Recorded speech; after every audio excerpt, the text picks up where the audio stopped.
ప్రపంచ వార్తలను మీకు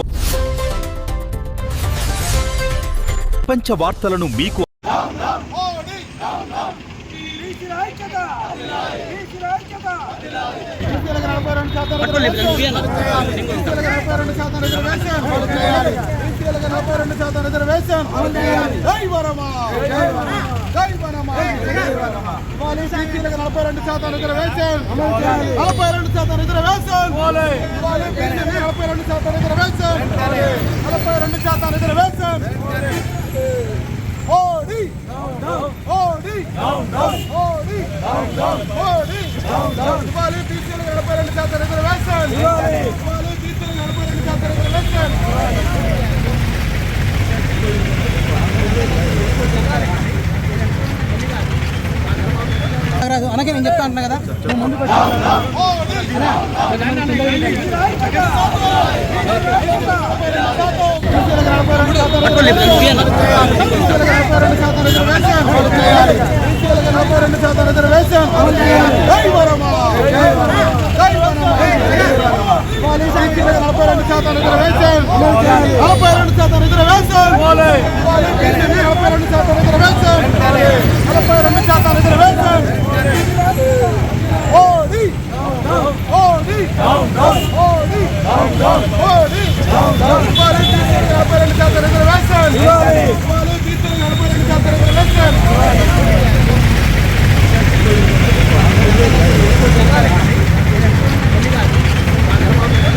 అనకే నేను చెప్తా అంటున్నా కదా నువ్వు ముందుకు వచ్చి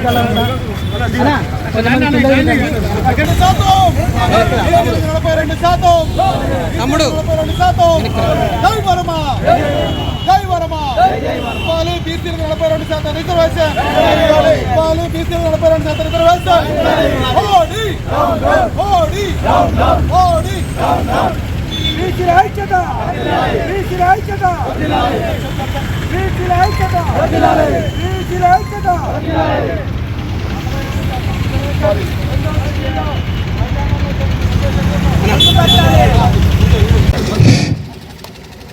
చాలా సంతోషం.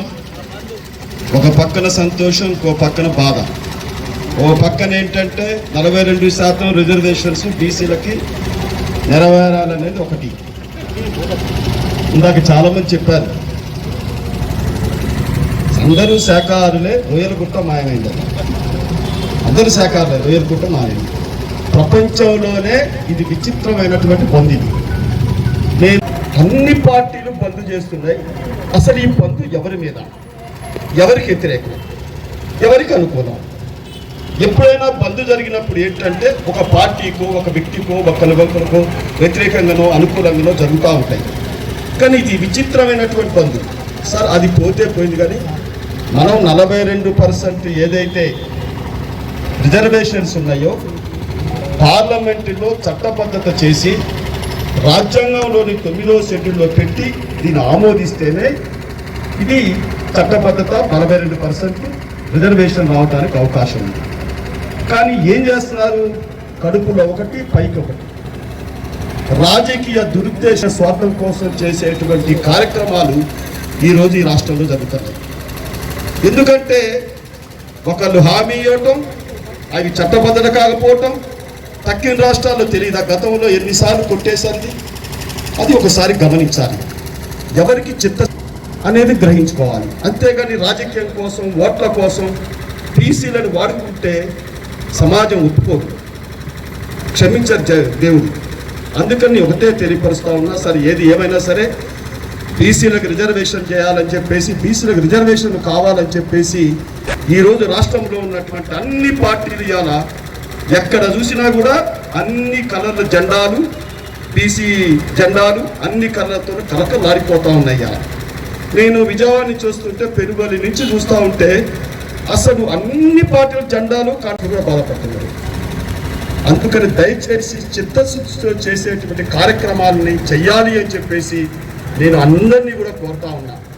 రాజకీయ స్వార్థం కోసం ప్రజలని, ఇటు బీసీలని మోసం చేసేటువంటి చర్యలు ఇక్కడి నుంచైనా మానుకోవాలని, నేను మోసం చేసే వాళ్ళని నేను విజ్ఞప్తి చేస్తా ఉన్నా. రాజకీయం కోసం కాదు, బీసీలకు అన్యాయం జరుగుతుంది.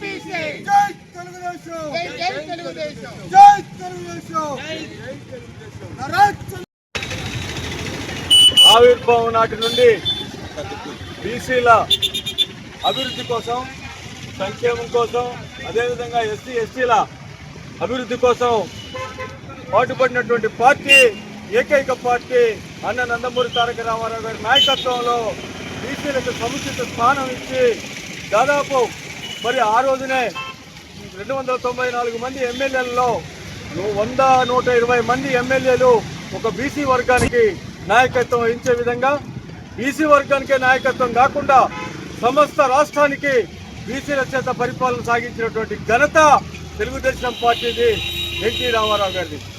రామారావు గారి చిత్తశుద్ధితో ఏదైతే అమలు చేయగలరో అవన్నీ కూడా అమలు చేసే నాయకుడు తెలుగుదేశం పార్టీ అన్న నందమూరి తారక రామారావు గారు, చంద్రబాబు నాయుడు గారు. ఇవాళ కాంగ్రెస్ పార్టీ సెంట్రల్లో, స్టేట్లో దోబూచులాట బిల్లులు తీసుకొచ్చే జనాన్ని భయభ్రాంతులకు గురి చేస్తూ ఉంది. పెడుతునంటే ఆశ, కొడుతునంటే భయం. ఈ విధంగా ఈ కాంగ్రెస్ పార్టీ అర్థం పర్థం లేని బిల్లులు చేసింది. దాన్ని అర్థవంతమైనటువంటి బిల్లుగా తీర్చిదిద్ది బీసీలకు 42% వాటా వారికి ఇవ్వాల్సిందిగా తెలుగుదేశం పార్టీ తరఫున డిమాండ్ చేస్తూ ఉన్నాం. బీసీల హక్కుల సాధన కోసం తెలుగుదేశం పార్టీ నిరంతరం వారి వెంట ఉండి వారికి కావాల్సినటువంటి పోరాటాలన్నీ కూడా తెలుగుదేశం పార్టీ పార్టిసిపేట్ చేస్తేనే ఒక్క బీసీలనే కాదు, అట్టడుగు బడుగు బలహీన వర్గాల ప్రజలు ఎంతమంది ఉన్నా కూడా అన్ని వర్గాలకు సమాజంలో సమానమైన హక్కుల్ని ప్రసాదించే విధంగా, పొందే విధంగా వారందరికీ కూడా చేయూతనిస్తూ వారికి అండదండలుగా తెలుగుదేశం పార్టీ ఈ కొత్తగూడెం నియోజకవర్గంలో, ఈ ఖమ్మం జిల్లాలో, ఈ తెలంగాణలో కూడా పోరాటాల్లో ముందుంటుందని చెప్పేసి మీ అందరికీ సవినయంగా మనవి చేసుకుంటూ ఈ బీసీ బిల్లును 42% వెంటనే అమలయ్యే విధంగా రాహుల్ గాంధీ కానీ, ఇక్కడ ఉన్నటువంటి రేవంత్ రెడ్డి కానీ వీళ్ళిద్దరు కూడా డ్రామాలు చేయకుండా అమలు ప్రక్రియకు ఏ ఆటంకాలు ఉన్నాయో అవన్నీ క్లియర్ చేయాల్సిన బాధ్యత కేంద్ర ప్రభుత్వం, రాష్ట్ర ప్రభుత్వం మీద ఉంది. బీసీలు కూడా కేంద్రం కూడా ఆలోచించాల్సిన అవసరం ఉంది. బీసీలలో అనేక మంది అట్టడుగు బడుగు బలహీన వర్గాల ప్రజల కంటే కూడా హీనమైన జీవన శైలి కొనసాగిస్తున్నారు. అలాంటి వారికి ఏ విధంగా తీసుకొచ్చి వాళ్ళని బయటకు తీసుకురావాలనో కేంద్ర ప్రభుత్వం, రాష్ట్ర ప్రభుత్వం ఆలోచించాలని మీ ద్వారా తెలియజేసుకుంటూ ఈ అవకాశం ఇచ్చినటువంటి అందరికీ నా హృదయపూర్వకమైనటువంటి నమస్కారాలు తెలియజేసుకుంటాను.